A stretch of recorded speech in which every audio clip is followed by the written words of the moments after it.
Hey guys, thanks for joining me for the third and final part of my collaboration with Eden V. The links are in the description for the other two episodes if you haven't seen them yet. And if you have, let's jump right into the conversation.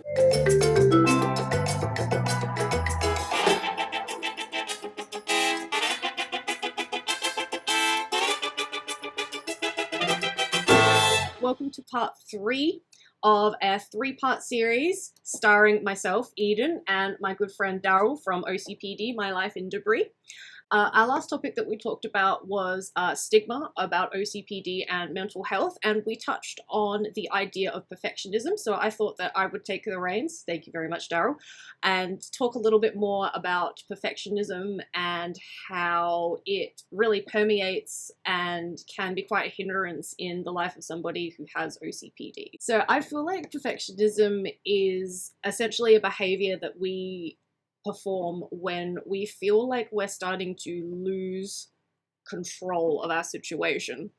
And because perfectionism is something that we can control, because we can control how good we are, how fast we are, like how fast we can run, how hard we can work, how amazing our projects can be, the end result, it can often lead to this disconnected idea of a high expectation. I feel like when it comes to perfectionism, often we can misconstrue it with the idea of a high expectation. So we try our very best to perform in a way that we feel is congruent with a picture that's in our minds, especially if we're working on a project or a task that's something that's, quite meaningful to us. We have these high expectations. We have these internal rules that we have within our brain that we feel that we have to adhere to. And OCPD, or us people with OCPD, we do love our rules. We love following rules, and we hate breaking rules. So our own internal rules, our own internal expectations of ourselves is really no exception there. What do you feel perfection is linked to with OCPD? I think that especially once you know you have OCPD and you're actively working on it, like we said in the last video, whether that's through self-help books and meditation and exercise, or if you actually are privileged enough to be able to sit down and speak with a therapist, whether that's over the phone or over Zoom or, in person eventually once this virus situation eventually, comes to a resolution. And it was at this moment that the video decided to cut on my end of the recording. I apologize. There's nothing I can do in retrospect, but I do have the audio, and so the interview will continue, and you will get to hear a final segment. It's just going to be missing my face is all. All right, enjoy. The idea of control, I think that accelerates or becomes amplified when we are in stressful situations. Sometimes they're brought on by ourselves because anxiety is something that comes from within. So anxiety or stress really can give us this feeling of being out of control when, as somebody with obsessive compulsive personality disorder, what you want more than anything is control. And so our symptoms and our flare-ups and our traits and our personality can become much more exaggerated in these periods of high stress. And the issue is, that takes a toll on us, that takes a toll on our loved ones. It definitely interferes in our quality of life. And something that I had talked with you about previously was that I actually intend on taking my own personal YouTube channel in a little bit of a different direction, because I have focused on this idea or concept or just the word perfectionism a lot. And I'm afraid that this word might be turning people off from getting help, or not feeling like they identify themselves as somebody that might have OCPD. I think, we're both in support groups. We both see the conversations that happen.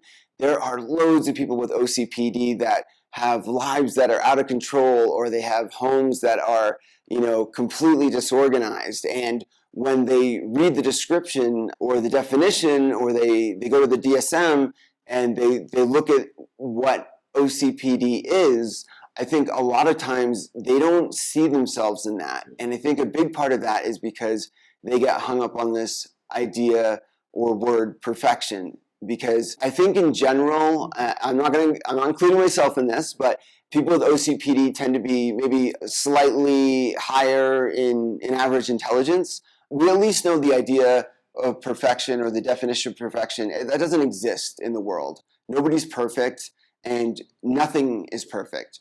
So what my 180 has been, and where I intend to take the idea of OCPD in the future, well, I'll use an illustration to explain it. So if I have a very high standard for how clean my floor should be in my home, or my kitchen floor, for example, I can come up with a standard that is incredibly high, but is attainable. So I'm well aware that there's bacteria and maybe coronavirus on my floor, or E. coli, or whatever it is. But in my mind's eye, I can get to a point, an attainable point, where I think that the floor is perfect. I know it's not perfect, but it's perfect for me. And the problem with this is that it is attainable. That's almost like the worst part of it, because it's not sustainable. So what I mean by that is, if I get my floor perfectly clean, I'm now going to have to clean it like every hour and never let anybody into my home in order to maintain that level. So for me, a better description of at least that part of obsessive compulsive personality disorder is that we have very, very high standards that are completely attainable. They may be unreasonable, but they're completely attainable, but they're just not sustainable, not without doing tremendous damage to our lives, and there'll probably be fallout in, other parts of our lives as well, whether that's relationships, work relationships, interpersonal relationships, loved ones, whatever that is. The idea of this need to control and this idea of perfectionism, they've worked up to this point. They're reasonably accurate. But I think if we want to bring more people into the fold, which is, we're not trying to recruit people with OCPD, but we want you to get help if you have it. And so I think getting this idea that you have to be perfect in order to qualify for OCPD is not true at all. It really comes down to your own personal standards. That might be hand washing, that might be floor washing, that might be the level and intensity to which you have to study for an exam. Everybody is different. But anyway, the idea is that we want you to get help, and if you don't see yourself in the description of OCPD, we want to change that. We want to make sure that you understand that it might not be, things might not be exactly as they seem, and you might want to be a little bit more open-minded and continue your research into OCPD if the idea of perfectionism kind of stops you in your tracks. If you're looking at the textbook definitions of OCPD, I think there maybe are some things that need to be updated so that more people can recognize themselves in the definition of OCPD, because I think that's what's stopping a lot of people from getting help. They're looking at the definition, they're not quite seeing themselves in it, and that's one of the reasons I think that not enough people are getting help for this disorder. Would you agree with that, or do you have any different sorts of thoughts on that subject? While you were talking and I was listening, I was also thinking about the different dimensions of perfectionism. So before I was given my diagnosis of OCPD, or anancastic personality disorder, I identified quite a bit with the imposter phenomenon, which is actually not in the DSM-5. But in particular, there is a particular subcategory within the imposter phenomenon of the perfectionist. But it really doesn't have much to do with anything. But the reason why I bring that up is not just because it can span over different illnesses, but also because there are different root causes behind perfectionism that need to be addressed. So it's not just wanting your work to be perfect. Other root causes can manifest in things like if you have overbearing parents. So you have parents that placed incredibly high, almost unattainable expectations on you as a child, then they will manifest as an adult within those same expectations. I know somebody within the group, and I don't believe that they were the only one, but said that they were actually vegan. And the whole reason why they were vegan is because it feeds into their idea of a perfect world, a world where there is no suffering for animal suffering, you know. So I think that it's important when it comes to perfectionism is to understand where the perfectionism comes from. Like myself, yes, my parents obviously had very high expectations of me, and that brings me a lot of anxiety in my adult life, because I will feel like, when I'm, just as I said right at the beginning of the first video, that I will get to a point where I will reach a boundary and I'll have to decide whether I will have to push through that boundary and keep going with what I'm working on, or just quit and abandon the project altogether. And this is not just limited to things I'm working on. This will be things like, I will often have a lot of trouble going out and seeing people because I will be worried about how I look, how I present, if I've got spots on my face, because I'm a skin picker as well, you know. So I will get to that point where I'll go, I don't want to go out anymore. I don't want to see anyone because I don't look perfect. Yeah. I have very strange eating habits as well, because I am very focused on how I look, how I present, whether I'm getting fat, basically. And that's another thing that, that's another thing that feeds into that whole idea of unattainable high expectations, you know, almost unattainable high expectations, is because I had a lot of emphasis placed on me as a child to look a certain way, but I could never actually look that way because I had a very poor diet and I didn't exercise enough. So now as an adult, I'm so focused on how I eat and how I look, and it gives me such anxiety that it becomes so overwhelming that I don't end up doing the things that I want to do. So now that I'm done talking about me, yeah, I feel like it's very important to understand the roots behind perfectionism, and this is why I bring up as well the imposter phenomenon, is because many of us feel like we are imposters, that we feel like we don't belong in the situation that we're in, that we're not smart enough. We've got to be smarter. Why aren't we smart enough? You know, we don't know all the things. We need to know all the things. We haven't done enough to be able to deserve the credit that we get. And again, that ties right back into that whole idea of being perfect. And the thing about perfectionism is, perfectionism or being perfect is actually really boring. If we lived in a perfect world where there was nothing wrong and every one of our expectations were being sustainably met, so consistently met, it would be a pretty boring world when you think about it. Because everything that would be around you, every piece of content that you consume is perfect. And it's like, well, what's the need to, you know, what's the need to learn more if we're already at the top tier, you know, kind of things. So what are your thoughts on that? Just something that we haven't touched on and we don't really have time to go in today is just how OCPD is maladaptive, and that's just a fancy way of saying that you can have OCPD and you can have other disorders as well. And there can be a lot of overlap between the disorders, most commonly OCD, but also ADHD. I mean, the list goes on.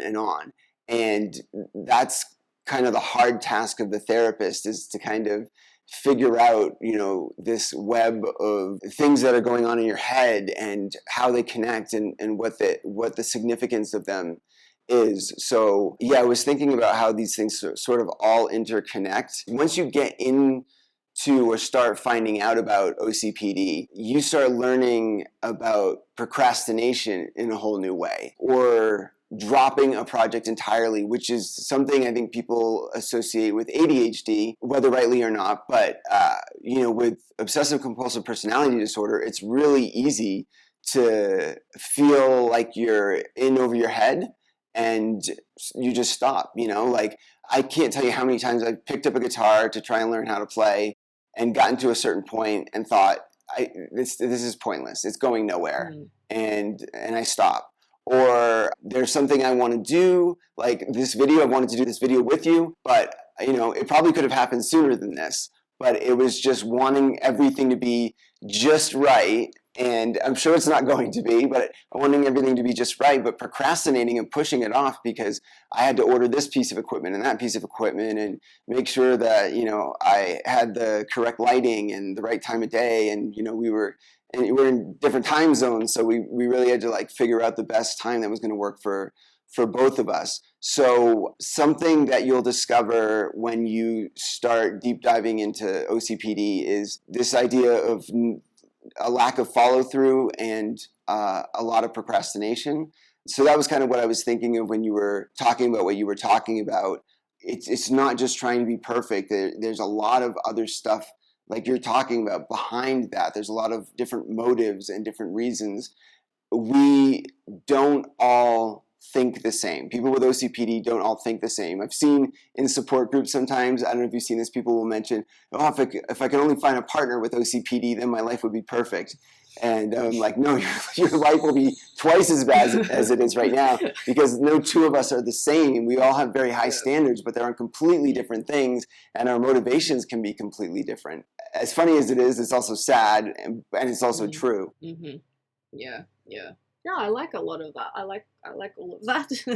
Like you bring a lot of good points. I especially like the procrastination thing, because I feel like procrastination is a huge side effect of perfectionism.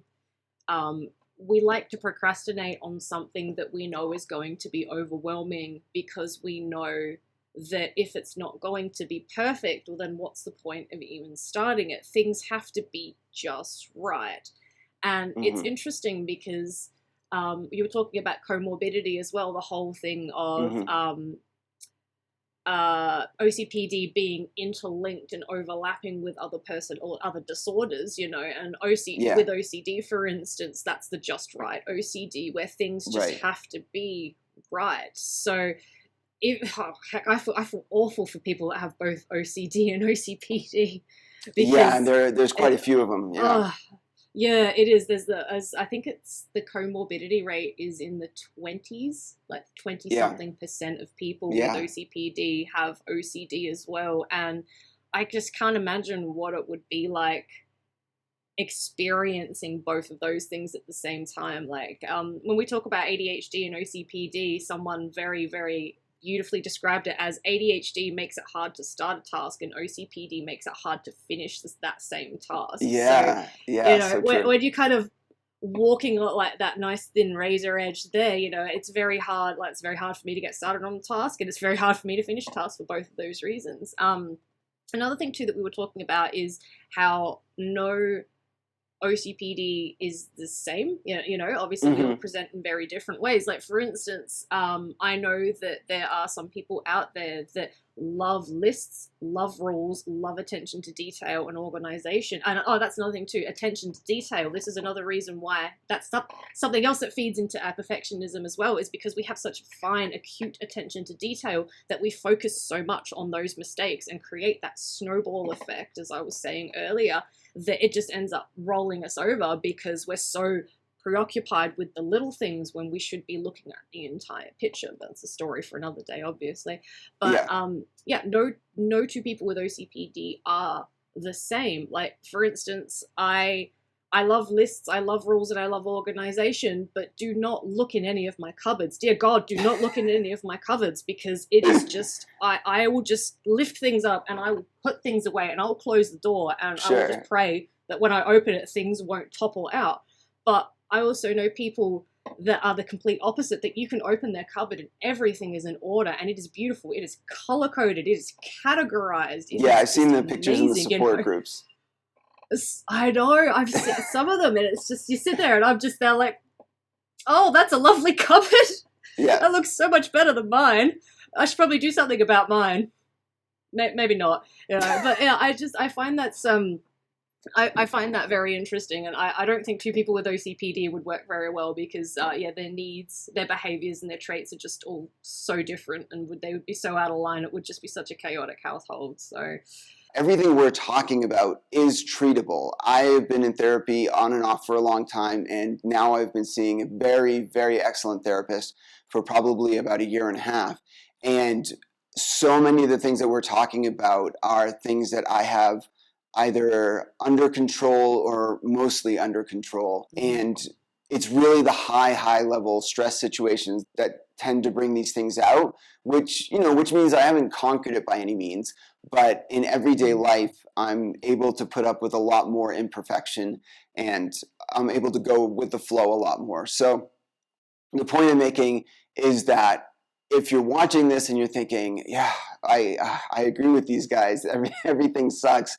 Well, yeah, it might suck right now, but it does and can and will get better, 100%. My quality of life is 2 to 3 times better than it was a year ago, and I expect the same thing by next year if I stay on this path. Personality disorders aren't curable, but that doesn't mean that you can't have a really happy, peaceful, content life with great relationships and love and all the things that you deserve. It can be a long, hard road ahead of you, but it is absolutely worth all the effort. I think that's what you said has a lot of meaning to it. Like that, that means a lot to me, especially because I haven't had like my mental health journey has been very rocky, and there was a very long pause in there so thus far in my life where I did nothing.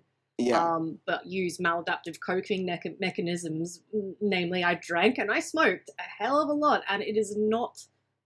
That is not the way that we should be dealing with our problems, kind of things. So, within my journey, within myself, I have learned a lot, and I am. I don't drink, and I don't drink anymore. I'm like 2.5 years sober now. Go Wow! me. Congratulations! That's awesome. I don't. Oh, thank you, thank you.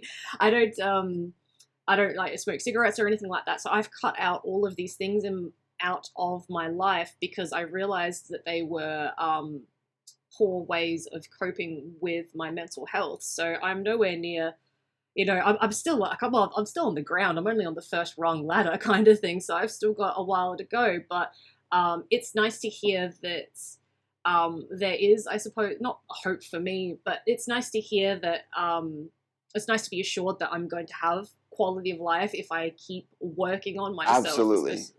Especially because there is just so many things that need to be addressed, and they will get addressed. And I think I'm a very impatient person, very, very impatient. So I think that for me, it is going to have to be a lot of patience and a lot of understanding for myself as well. And you need to learn, what things you can't control. I think that with OCPD, we think we can control a lot more than we actually can, and that gets us caught up in all sorts of problems. And talking about perfectionism, I have to do this. I don't know if I did or not, but in my brain, it's telling me that earlier I used the word maladaptive where I meant to say comorbid. So if before you leave a comment, hopefully you make it to the end of the video and you point out that I used the wrong word. I think I just caught myself earlier when we were talking. I want to finish with just touching on your last point, which is the road ahead of you. So in my teens, I spent my teens kind of very depressed. I was diagnosed with major depression and misdiagnosed with OCD. Had no idea what to do with that information. In my 20s, I primarily ignored it and destroyed everything in my path. In my 30s, I became aware of OCPD and then tried and failed and tried and failed. I did a lot of attempts on my own to try and fix it because I thought that my mind was strong enough to just fix things on my own. I don't need a doctor to do this. I can just do it on my own.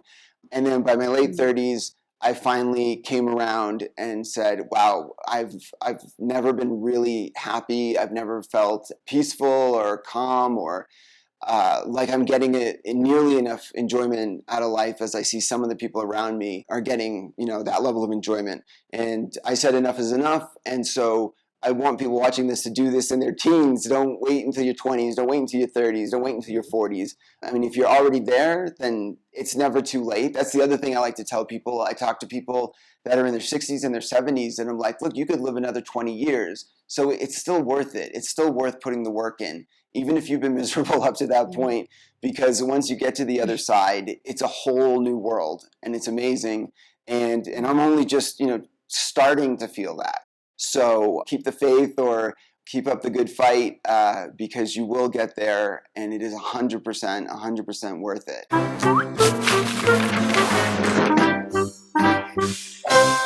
Hey everybody, so this is the first time we are doing raw reactions. If you want to ask a question and have it answered in one of the videos, all you need to do is write your question to Daryl@ocpd.org. This is the question that I received.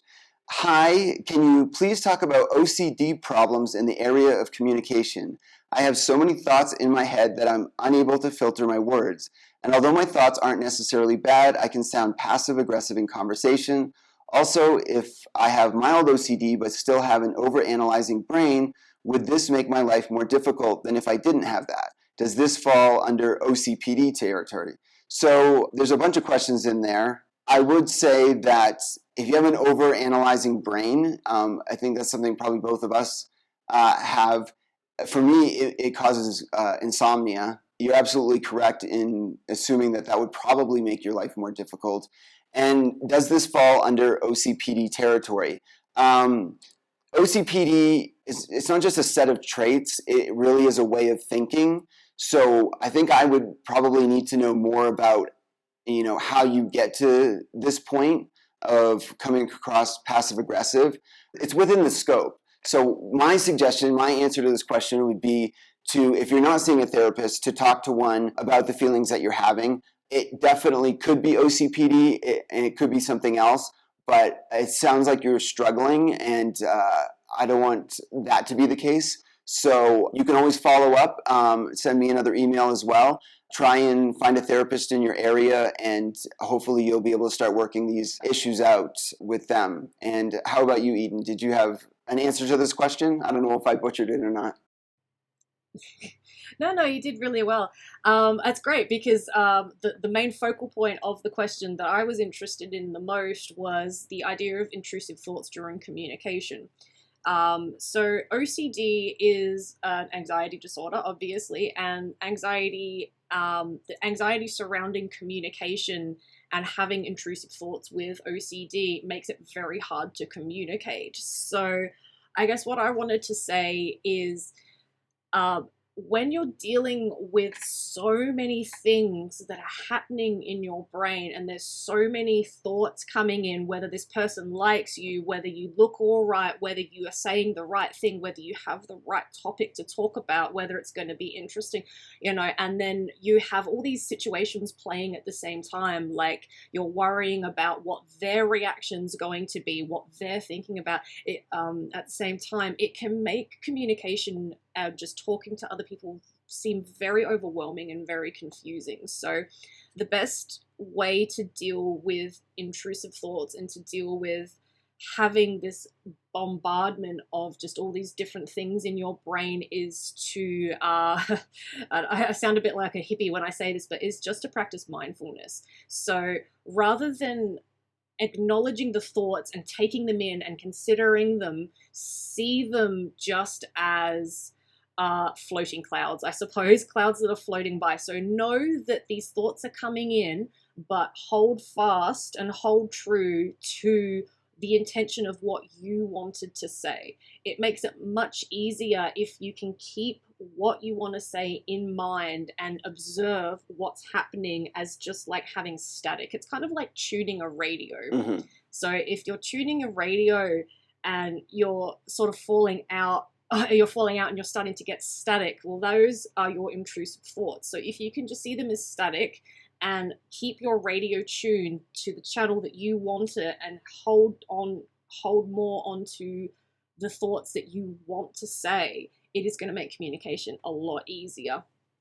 I also wonder too, the whole passive aggressive thing, that it might just be that you're worried that you're sounding passive aggressive, and you may not feel that you may not actually be coming across as passive aggressive. You may just be coming across as passive, but it's obviously something that is worrying you. It's worrying you that your presentation and the way that you're talking to people is upsetting or harming them in some way.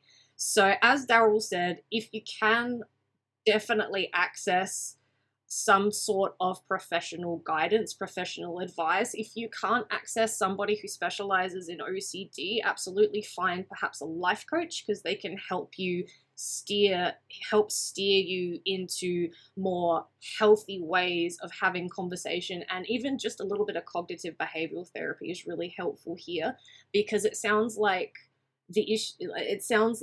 it's more I've lost my train of thought. There it goes. But yeah, it sounds more like that it's your concern is really your perception of the people, your perception of yourself in regards to the people around you. And hey, I get that. There are so many times where I will just freeze up in conversation because I'm so worried about everything else that's going on and how I look and how other people are presenting to me, that I just kind of kind of freeze up. And then everyone just looks at me and goes, huh, okay, all right then. So yeah, absolutely, professional therapy is definitely the way to go. But if you can't access that, absolutely as well, support groups. You can hit up OCD support groups where you will be able to find people that share this fear or this behavior that you can talk to, and then find constructive ways of moving past it. So mindfulness, therapy, support group. Yeah. And there's also the International OCD Foundation, and they have an endless abundance of resources there. That was I don't know if that was fair or not, because I think your answer was a lot better than my answer. This is the first time doing this, so now you might have to join me in every question going forward. I didn't realize it was a competition. Oh, everything's a competition with us. That's just who we are. So anyway, so not to be repetitive, but I'm going to repeat myself. This is a new segment. I'm not going to explain it every time I do it, but because this is the first time I'm doing it. So send in your questions to Daryl@ocpd.org. I will randomly choose one for each video, and I will try and give you an on-the-spot condensed answer, and then I will probably send you out something like one of the books in my collection, and we can communicate offline after the video comes out. So yeah, that's it. Hopefully this first segment went okay, and I liked your answer. I think it was very thorough, and we'll see you in the next video. See ya. Hey Disorderland, it's still My Life in Debris here. Thank you guys so much for sticking around to the end of the collaboration between Eden V and I. It was a real pleasure talking to her. If you haven't yet subscribed, please jump on over to her channel after this video and do so. Other than that, I guess I'll catch you in the next video. Check out links wherever you find them.